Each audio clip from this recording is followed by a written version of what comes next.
순서에는 하이큐 치과의 배욱 원장님과 함께하겠습니다. 원장님 안녕하세요. 안녕하세요. 네, 원장님 오늘은 아주 색다른 모습으로 오셨는데요. 네, 오늘은 조금 스커트 안 입고 네. 그냥 바꿔서 입고 왔습니다. 제가 2년 동안 뵀는데 이런 모습은 처음이에요. 네, 저도 아마 한 2년, 3년 전에 한번 그렇게 입고 네. 처음인 것 같습니다. 자, 여러분 보이는 라디오를 보시면 오늘 원장님의 화려한 변신 확인하실 수 있습니다. 아, 원장님 우리는 지난 시간서부터 임플란트에 대해서 얘기를 하고 있잖아요. 네. 자, 오늘 그 얘기를 계속하기 전에 지난 시간에 얘기했던 거 복습 조금 할 수 있게 해주시겠어요? 네네.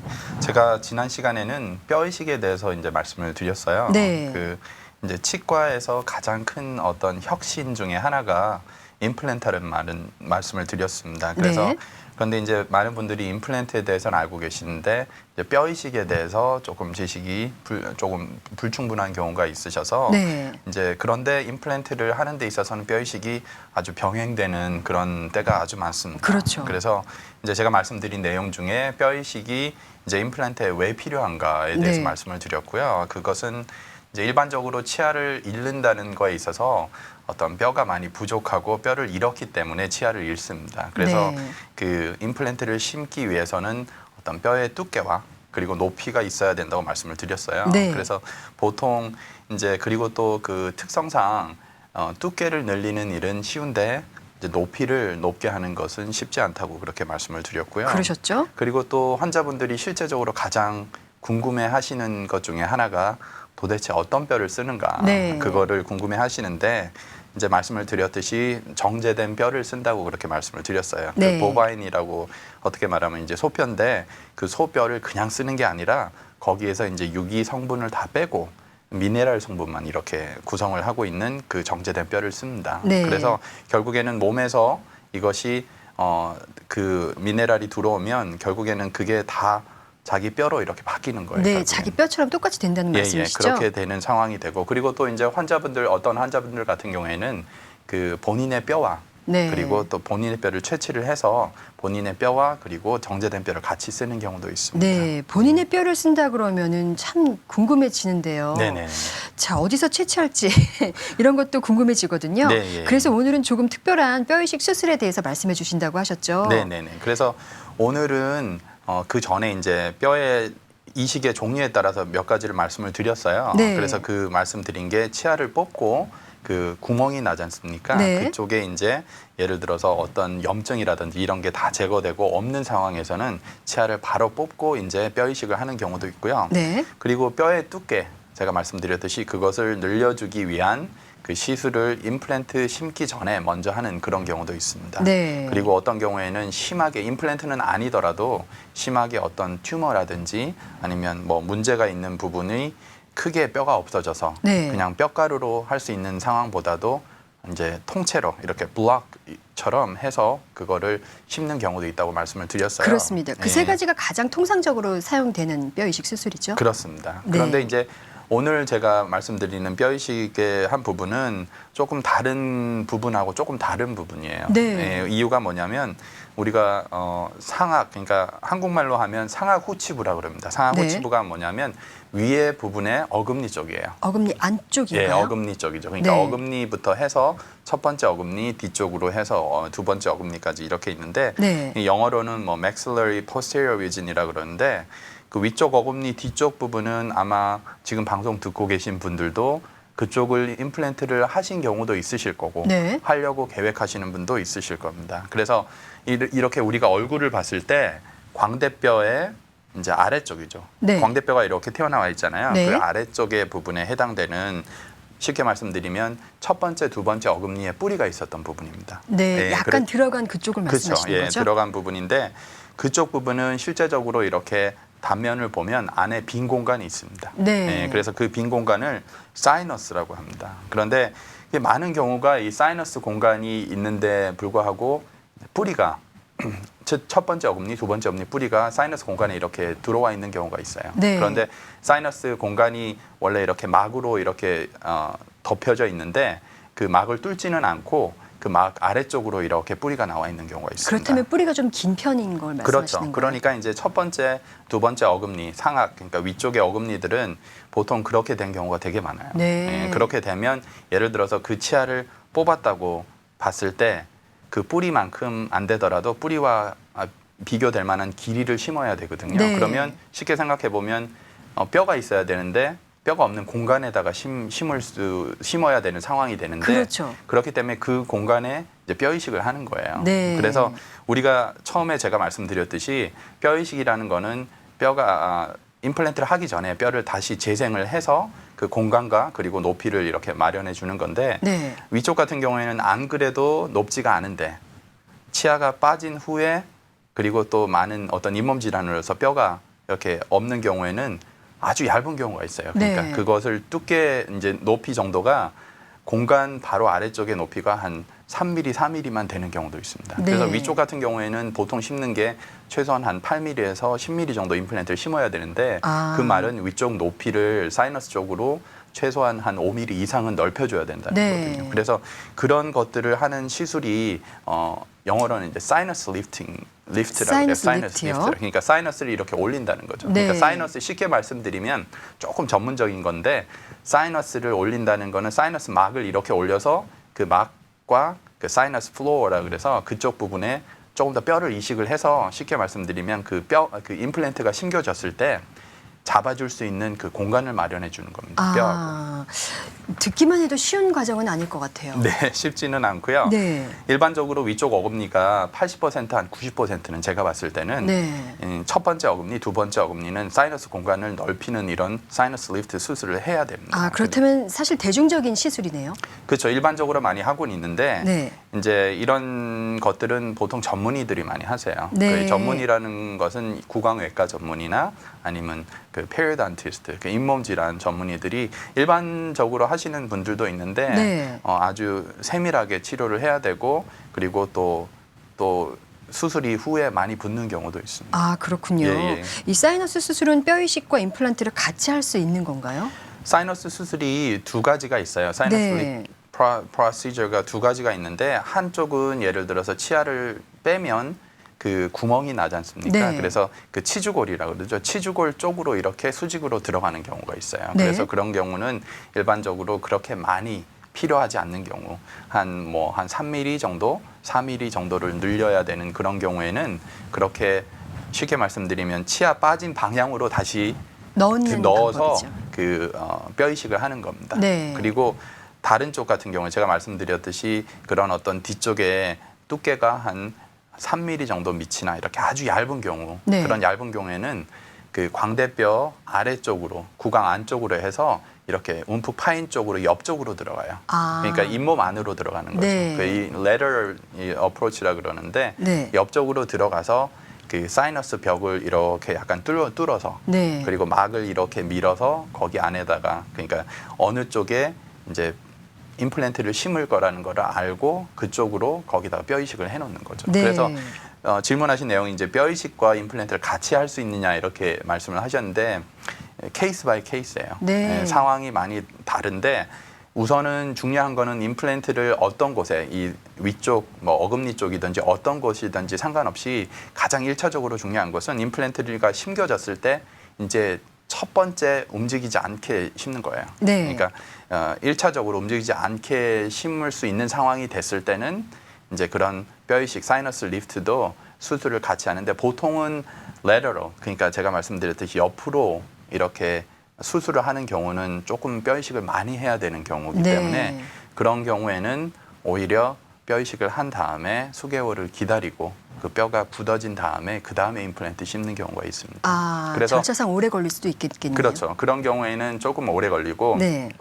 간혹씩 이제 뼈가 그러니까 쉽게 생각하시면 뼈 이식을 많이 하면 많이 해야 되는 상황일수록 뼈 이식과 임플란트를 같이 하지 않습니다. 네. 그러니까 뼈 이식을 조금만 해도 괜찮은 상황이면 일반적으로 본인의 뼈가 튼튼하게 임플란트를 잡아줄 수 있는 상황이기 때문에 네. 바로 시술을 할 수가 있고요.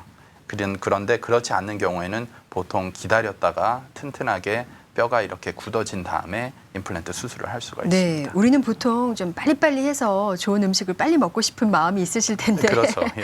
참을성을 갖고 기다리셔야 되겠습니다. 네. 자, 원장님 지금까지는 우리 임플란트 중에서도 뼈 이식에 대해서 알아봤는데요. 네. 오늘은 임플란트의 또 어떤 면을 말씀해 주시겠습니까? 오늘은 제가 임플란트에 대해서 설명을 조금 드릴 건데요. 조금 네. 다른 방식으로 설명을 드리겠습니다. 왜냐하면 요즘에는 워낙 치과 그 덴탈 IQ라 그래서 치과에 대한 상식들이 되게 높으세요. 네. 그래서 높으셔서 많은 것들을 알고 있습니다. 그래서 우선은 첫 번째로는 이제 치과 임플란트의 정의에 대해서 말씀을 드릴게요. 네. 어떤 부분이 있는가? 그것은 이제 치아가 상실된 곳에 인공 뿌리를 심고 그리고 그 뿌리와 그리고 연결 부위를 통해서 잇몸 밖에 크라운을 씌워서 씹는 기능을 회복하는 치료입니다. 네, 그래서 그것이 간단한 정의고요. 예, 그래서 이제 그 세 부분이 있겠죠. 그 아래쪽에 인공 뿌리, 그리고 연결 부위, 그리고 임플란트 위쪽 크라운 부분이 있습니다. 네. 그래서 일반적으로는 원래는 임플란트라는 것은 그 임플란트 바디만 말을 하는 거예요. 그런데 그렇군요. 일반적으로 임플란트 치료라는 것은 이제 기능을 회복하는 그까지 다 말씀을 하는 거죠. 네. 그래서 이제 많은 분들이 알고 계신데 그 치료에 대한 올바른 이해가 있어야 된다고 제가 생각을 하거든요. 아, 그렇다면 우리가 모르고 있는 임플란트에 대해서 꼭 알아야 할 무엇이 있다는 말씀이세요? 그렇죠. 이제 모르는 것보다 어떤 선입견들이 있어요. 아, 예. 선입견들이 있는데 거기에 대해서 이제 세 가지를 제가 간추려서 말씀을 드리려고 합니다. 네. 그래서 첫 번째 이제 아셔야 될 것은 임플란트 시술이 다 같지는 않다는 거. 네. 예, 다 같지 않다는 이제 제가 그런 질문을 많이 받아요. 그러니까 내가 임플란트 했을 때는 전혀 문제가 없었는데 붙지도 않고 아무렇지도 않은데 왜 그렇게 고생을 하느냐. 네. 어떤 분들이 그러면 뭐 잘못된 거 아니냐. 아니면 또 반대로 누가 임플란트 하면서 너무 고생했는데 그래서 저는 임플란트 하지 않겠습니다. 그런 분들이 진짜 많아요. 정말 너무 그러시군요. 많습니다. 예, 그래서 이제 물론 임플란트 시술이란 자체가 충치 치료나 이런 거보다는 훨씬 어렵죠. 그리고 네, 그렇죠. 환자분들이 그것을 이제 받아들이기도 쉽지 않은 치료고 간단한 치료가 아닌데 이제 어떤 한 가지 예로서 모든 것을 일반화할 수는 없다는 거예요. 그렇습니다. 예, 그런데 이제 많은 분들이 그걸 알고 계세요. 그걸 모르시는 건 아니에요. 네. 그런데 어떤 상황이 이렇게 접했을 때 말씀을 나눠보시면 이제 그 예를 들 때 그 주변에 이제 예를 들 수가 있지 않습니까? 네. 그런 상황이 되면 뭐 문제가 없는 케이스도 있을 거고 문제가 있는 케이스도 아까 전에 말씀드렸듯이 뼈 이식을 하는 데 있어도 아까 여기 그 어금니 위쪽 부분에 이렇게 뼈 이식을 많이 하는 경우 그런 경우 많이 부어요. 네. 많이 붓고 아플 수도 있습니다. 그러니까 어떤 분은 앞부분을 하고 붙지 않을 수도 있는데 어떤 그쵸. 분은 당연히 뒤를 했으니까 붙는 건 당연한 건데도 그쵸. 이제 비교해서 왜 나는 붙지? 그렇죠. 어떤 이렇게 되는 분은 거죠. 뼈 이식을 전혀 안 하고 네. 근데 어떤 분은 또 와서 그래요. 왜 뼈 이식을 합니까? 왜 저기 제 아는 분은 아니면 저희 가족분은 뼈 이식 안 했는데 그러니까 네. 이게 너무나 다르고 그리고 한 환자분에서 있어서도 위치에 따라서 또 다르고요. 그렇죠. 그리고 뼈가 얼마큼 있는가에 따라서 다르고 이런 것들이 너무 다르세요. 그래서 네. 이제 어떨 때는 이제 이것을 받아들이기가 쉽지가 않아요. 네. 이제 물론 모든 일이 잘 되면 편하게 이렇게 이거는 다 이런 식으로 되는구나 생각을 하실 수가 있는데 우리가 이제 몸에 있어서 네. 어떤 치료를 받았는데 막 붓거나 아니면 뭐 피가 좀 생각보다 더 오래 나거나 그런 상황이 되면 이제 많은 생각들이 있으실 수가 네. 있습니다. 그래서 첫 번째 이제 중요한 것은 그 치료를 하는 데 있어서 모든 시술이 똑같지 않다는 거예요. 그렇습니다. 네. 원장님은 보통 환자분이 내원을 하시면 네. 충분한 상담을 해주시는 편인가요? 그러려고 노력은 하고 있습니다. 그래서 예. 이제 첫 번째 제 생각은 개인적인 생각은 이제 첫 번째 환자분이 오셨을 때 시간을 조금 많이 이렇게 할애를 하려고 네. 해요. 이유가 뭐냐면 첫인상이고 첫 만남이기 때문에 그렇죠. 그분에 대해서 알아야 되고 그분이 또 병원에 대해서 알아야 되고 네. 그분의 치아에 대해서 제가 설명을 해야 되고 그런 부분들이 있습니다. 그래서 너무 많은 것들이 있어서 한꺼번에 설명을 못 해요, 솔직히. 그런데 네. 이제 가장 중요한 부분들을 그렇게 설명을 드릴 수가 있는 거죠. 네. 그리고 이제 둘째로는 그 임플란트에서 알아야 될 분들은 이제 특히 남성분들에게 네. 해당되는 내용입니다. 그래서 흡연과 그 임플란트 치료의 연관성이에요. 흡연과 임플란트의 연관성이요. 예, 그래서 그 전에 이제 제가 그 산불 칼럼 하면서도 흡연에 대해서 말씀을 드렸는데 네. 이제 제가 본 연구에 의하면 그 흡연자분들과 이제 금연자분들을 이렇게 비교를 했을 때 일반적으로 이제 40대 중반 아니면 50대 오시는 분들이 한 15년, 20년 이렇게 담배를 피고 오시는 분들이 많으시잖아요. 네. 예를 들어서 20대 중반부터 시작을 했다든지 그렇게 돼서 오시는데 저뿐만 아니라 다른 치과 선생님도 마찬가지예요. 엑스레이를 보면 아 이분이 담배 피셨구나 안 피셨는가 알 수가 있어요. 한눈에 아실 수 있나요? 한눈에 본다면 거짓말이고요. 네. 그런데 보면 어떤 잇몸 질환 상태나 이런 것들이 표가 납니다. 그렇군요. 그런데 그런 것이 있는데 그러니까 쉽게 말씀드리면 치주염이 있는 확률이 흡연하시는 분이 흡연 안 하시는 보다 한 4배 정도가 높아요. 와, 큰 차이네요. 그렇기 때문에 그런 것들이 결국에는 엑스레이를 통해서 나올 수 있는 거죠. 네, 그렇게 된다면 흡연하신 분들의 임플란트 성공 확률이 낮다는 말씀이신가요? 맞습니다. 그러니까 담배를 저희가 임플란트 이제 시술하기 전에 항상 여쭤봐요. 네. 담배를 피시는지. 그래서 담배를 피시는 거는 이제 담배 이런 여러 가지 유해 성분 때문에 우선 힐링 회복되는 게 늦어질 거고요. 네. 잇몸이 이렇게 다치는 거나 이런 것도 늦어지고 그리고 또 이제 그런 어떤 성경률 자체하고도 아주 직접적인 연관이 있을 수가 있어요. 그래서 네. 저희가 이제 말씀을 드려요. 담배 피시는 분들한테는 자, 이런 큰 수술, 비싼 수술 하시는데 이거 나중에 페일하면 안 되시니까 네. 담배를 줄이시든지 안 피실 수 있으면 피지 마시라고 이렇게 꼭 전달을 합니다. 네. 그래서 이제 통계적으로 보면 담배를 피시는 분하고 안 피시는 거하고 어떤 실패율을 봤을 때 담배 피시는 분이 한 2배 정도가 높습니다. 아, 그렇군요. 2배 이상이 높다고 봐야 되는데 특히 이제 심하게 뼈이식이 들어가는 경우 예를 들어서 아까 처음에 말씀드렸던 그 위쪽 위쪽 부분의 어금니요? 어금니 쪽에는 실제적으로 통계가 2배가 넘는다고 나와 있어요. 네. 그러니까 이제 담배 저희 병원에도 이제 임플란트 시술 하시면서 담배 계속 피시는 분들이 있으세요. 임플란트 이제 시술 하시면 힘드시니까 네. 끝나고 가서 담배 피시는 거예요. 아, 참 안 좋네요. 그런 경우가 있는데 하여튼 담배는 그거하고 아주 임플란트의 성공률하고 아주 직접적인 연관이 있다는 것을 네. 이제 남성분들 특히 아셔야 됩니다. 보통 병원에 오신 환자분에게 이런 말씀을 드리면 네. 어떻게 임플란트 전에 담배를 끊으시나요? 아니면 그래도 계속 피시나요? 끊으시는 분도 제가 봤습니다. 아, 예. 그리고 제가 담배를 안 피기 때문에 네. 그 끊는다는 자체가 얼마큼 어려운지 모르지 않습니까? 네. 그렇기 때문에 말씀은 드려요. 그 최선을 다해서 담배를 끊으십시오 이렇게 말씀을 드리고 이제 노력을 하시는 분도 있고 그리고 담배를 줄이는 자체도 어떻게 보면 그런 실패율을 또 줄일 수 있는 그런 상황이 될 수 있습니다. 그렇습니다. 담배 정말 백해무익하죠. 네. 자, 2가지 말씀해 주셨는데 또 한 가지가 더 있나요? 네, 마지막으로는 치료 기간에 대한 올바른 이해가 필요하세요. 네. 그래서 이거는 첫 번째 제가 말씀드린 어떤 시술이 다 똑같지 않다는 거하고 또 연관이 될 수가 있는데 그렇죠. 그 이런 질문 하세요. 난 6개월 만에 끝났는데 네. 왜 이렇게 오래 하느냐?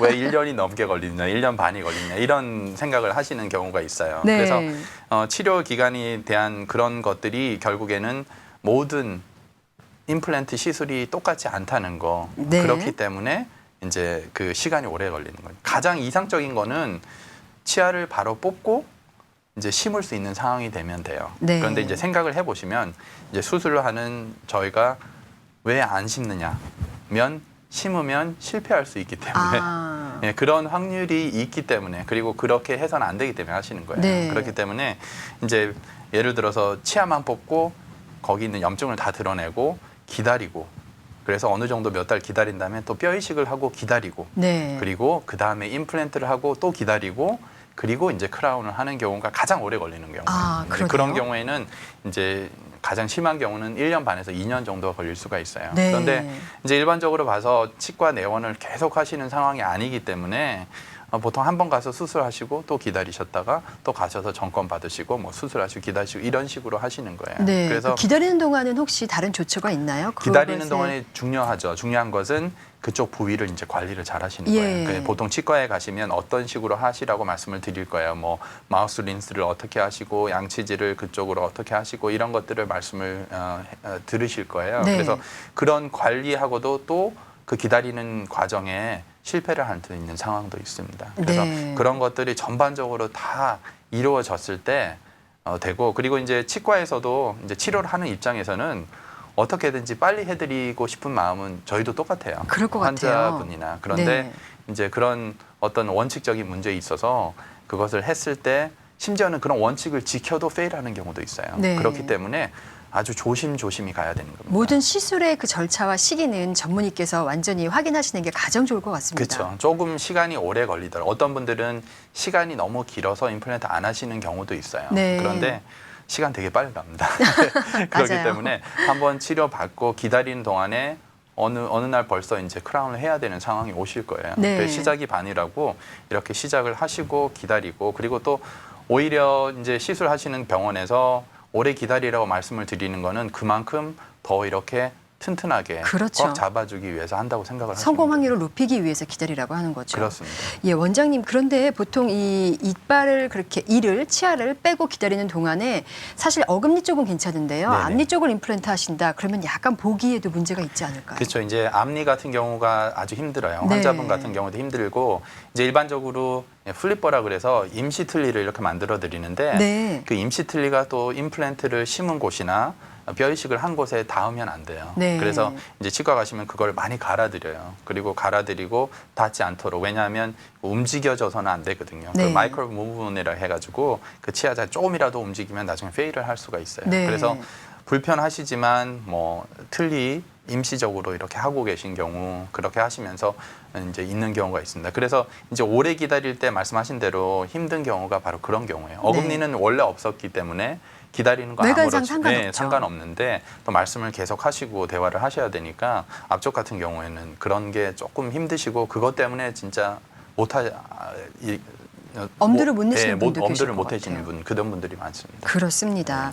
자, 이렇게 해서 우리가 임플란트 시술에 대해서 모든 임플란트 시술은 다 같지 않다. 특히 남성분들에 해당하는 내용이죠. 흡연과 임플란트의 연관성이 깊다. 또 치료 기간에 대한 올바른 이해를 좀 해주셨으면 좋겠다. 말씀을 해주셨습니다. 네. 짧은 시간이었지만 그래도 임플란트에 대해서 많은 말씀을 해주셨는데요. 네네. 마지막으로 그래도 당부하실 말씀이 있으시다면요. 그래서 우리가 옳게 하느냐 바르게 하느냐 이런 말들을 해요. 치료를 네. 할 때. 그리고 올바른 치료라는 것은 물론 이제 치료를 담당하시는 의사로부터 시작되는 건 맞습니다. 그런데 그 올바른 치료에 대한 이해는 그 환자들 분들께서 꼭 하셔야 되시고요. 네. 그것은 제가 볼 때는 어떤 의무나 마찬가지시고요. 물론 이제 그 이해를 돕기 위해서 그 치과 선생님들이 설명을 잘 해주셔야 되죠. 네. 그래서 임플란트에 대한 확실한 이해, 특히 또 나의 치아와 또 잇몸 상태에 대한 확실한 이해가 없이는 나중에 어떻게 보면 힘든 상황이 있을 수도 있고 네. 치료를 하신 분과의 좋지 않은 오해를 불러일으킬 수도 있습니다. 그렇습니다. 사실 신경 쓰이고 큰 성공에 걸린 일인 만큼 네. 이 환자분과 의사분의 큰 그 협력성 이런 것들이 필요할 것 같습니다. 네, 맞습니다. 예, 오늘도 좋은 노래도 주시고 좋은 네. 정보도 주시고 감사드리고요. 우리 그럼 한 달 뒤에 다시 뵙겠습니다. 네, 네, 감사합니다. 감사합니다. 지금까지 하이큐 치과의 배우 원장님이셨습니다.